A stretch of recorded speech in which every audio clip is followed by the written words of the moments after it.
49 বাংলাদেশের কোন জেলায় সবচেয়ে বেশি চা বাগান আছে? উত্তর হলো ক মৌলভীবাজার জেলায়। 50 চির শান্তি শহর কোনটি?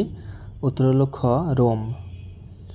51 2024 সালে প্রকাশিত ওয়ার্ল্ড হ্যাপিনেস রিপোর্ট অনুযায়ী বিশ্বের সুখীতম দেশ কোনটি? উত্তর হলো ঘ ফিনল্যান্ড। 52 এ বছরে 1 জুলাইয়ের পর পাবলিক বিশ্ববিদ্যালয়ে নতুন যোগদানকৃত শিক্ষকরা কোন সার্বজনীন পেনশন স্কিমের অন্তর্ভুক্ত হবেন? সার্বজনীন পেনশন স্কিম বাতিল করা হয়েছে।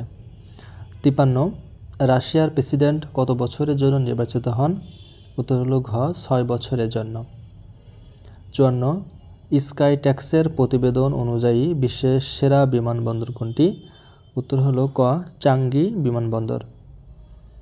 55 বৈশ্বিক বায়ুমান প্রতিবেদন অনুযায়ী 2023 সালে ঢাকার কততম দূষিত নগর ছিল? উত্তর হলো দ্বিতীয়। 56 আজকে বাংলা মাসের কত তারিখ? এগুলো আপডেট থাকতে হয় পরীক্ষা দিতে যাওয়ার আগের দিন। 57 কক্সবাজার বিমানবন্দরে কত ফুট দৈর্ঘ্যের রানওয়ে তৈরি করা হচ্ছে? উত্তর হলো 9500 ফুট দৈর্ঘ্যের রানওয়ে তৈরি করা হচ্ছে কক্সবাজার বিমানবন্দরে। 58 ভাষাভাষী জনসংখ্যার দিক দিয়ে বাংলা পৃথিবীর কততম ভাষা? উত্তর হলো গ সপ্তম।